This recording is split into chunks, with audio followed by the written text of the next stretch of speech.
ശബരിമലയിലെ സ്വർണ്ണമോഷണ കേസിൽ ഉണ്ണികൃഷ്ണൻ പോറ്റിയുടെ അറസ്റ്റ് രേഖപ്പെടുത്തി. കട്ടിളപ്പാളിയിലെ സ്വർണം മോഷ്ടിച്ച കേസിലാണ് അറസ്റ്റ്. സുജു ടി ബാബു വിവരങ്ങൾ നൽകാനായി ചേരുന്നു. സുജു, രണ്ടാമത്തെ കേസിലെ അറസ്റ്റാണ്. റാന്നി കോടതിയിൽ ഹാജരാക്കിയിരുന്നു. നടപടിക്രമങ്ങൾ പൂർത്തിയായിട്ടുണ്ടോ അതോ പുരോഗമിക്കുന്നോ?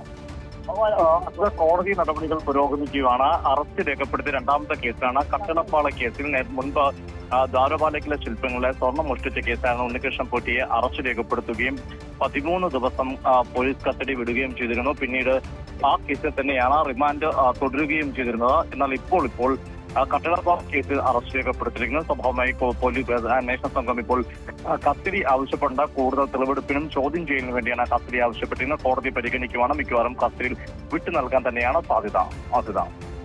രണ്ട് കേസുകളും തുടർച്ചയാണ്. സ്വാഭാവികമായും സുജു, ഈ ആദ്യത്തെ കേസുമായി ബന്ധപ്പെട്ട് ഏതൊക്കെ മേഖലകളിൽ അന്വേഷണം നടന്നോ അവിടങ്ങളിലേക്കൊക്കെ രണ്ടാമത്തെ കേസിലും എത്തേണ്ടതുണ്ട്. അപ്പോൾ ഉണ്ണികൃഷ്ണൻ പോറ്റിയുടെ കസ്റ്റഡി പ്രധാനം തന്നെയായിരിക്കുമല്ലേ? തീർച്ചയായിട്ടും കസ്റ്റഡി വളരെ പ്രധാനപ്പെട്ട കാര്യമാണ്. പ്രത്യേകിച്ച് ഇപ്പോൾ കേസിൽ 3 അറസ്റ്റ് രേഖപ്പെടുത്തിയിട്ടുണ്ട്. ഒന്ന് ഉണ്ണികൃഷ്ണൻ പോറ്റി, മറ്റൊന്ന് മുരാരി ബാബു, മുൻ എക്സിക്യൂട്ടീവ് ഓഫീസർ ആയിരുന്ന സുധീഷ്. അങ്ങനെ 3 ആളുകളെയാണ് അറസ്റ്റ് ചെയ്തിട്ടുള്ളത്. അതിൽ മുരാരി ബാബുവും സുധീഷും ഇപ്പോൾ റിമാൻഡിലാണ്. ഉണ്ണികൃഷ്ണൻ പോറ്റി ഈ കേസിലെ 2 കേസുകളിലും 1-ാം പ്രതിയാണ്.